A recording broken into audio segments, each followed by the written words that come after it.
In 1944, a man with no medical degree, no college degree, no high school diploma beyond basic education, walked into an operating room at Johns Hopkins University and changed medicine forever.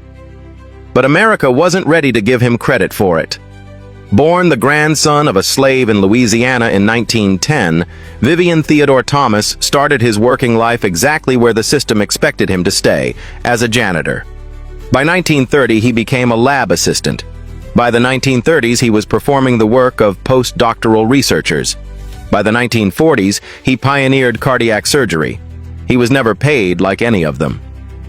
According to Johns Hopkins hospital records, Vivian Thomas developed surgical techniques that solved what doctors called the impossible.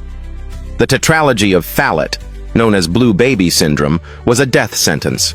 Newborns with this condition turned blue because their hearts couldn't pump oxygenated blood. Doctors watched babies die. Then Vivian Thomas stepped in. Working alongside surgeon Alfred Blalock and cardiologist Helen Taussig, Thomas didn't just assist. He designed the procedure. He tested it. He perfected it on laboratory animals before they dared touch a human patient.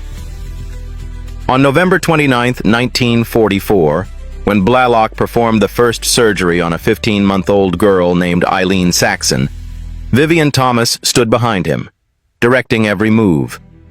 When her skin turned from blue to pink, cardiac surgery was born. Within a year, more than 200 babies had that surgery. The procedure, now called the Blalock-Taussig shunt, has saved thousands of lives across the world. But the history books? They credited Blalock and Taussig. Thomas got paid like a janitor. Here's what they don't teach you.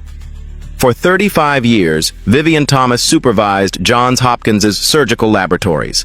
He trained generations of surgeons who became chiefs of departments across America. His hands were so skilled that when Blalock examined one of Thomas's suture lines, he said, "Vivian, this looks like something the Lord made." The Sheridan Libraries at Johns Hopkins document that Thomas worked through Jim Crow segregation. When he walked those halls in his white coat, people stopped to stare. Black employees at Johns Hopkins were only janitors until Thomas arrived. He couldn't eat in the cafeteria with white doctors. He earned extra money bartending at faculty parties to support his family. Not until 1976, 66 years after his birth, 32 years after he invented modern cardiac surgery, did Johns Hopkins finally give him an honorary doctorate. Not a medical degree, an honorary one. That same year, they named him an instructor of surgery. An instructor. After he'd trained their best surgeons. His portrait now hangs at Johns Hopkins alongside presidents and department chairs. But his name isn't on the procedure he invented. The Blalock-Taussig shunt should be the Blalock-Thomas-Taussig shunt. Medicine knows it. Johns Hopkins knows it.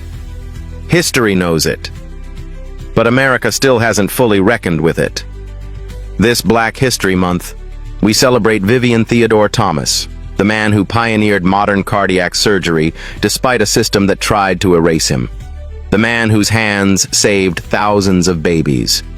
The man who proved that genius doesn't ask for permission, doesn't wait for recognition, and doesn't stop when the world says you don't belong.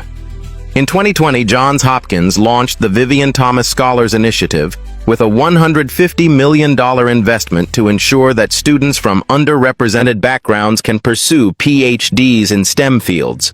They're finally building the pathway Thomas had to create himself. So here's my question for you. How many Vivian Thomases are alive right now, creating groundbreaking innovation in garages, laboratories, and communities, whose names will never be written in textbooks? How many discoveries are we losing because we refuse to look beyond what someone looks like or where they started? That's worth thinking about.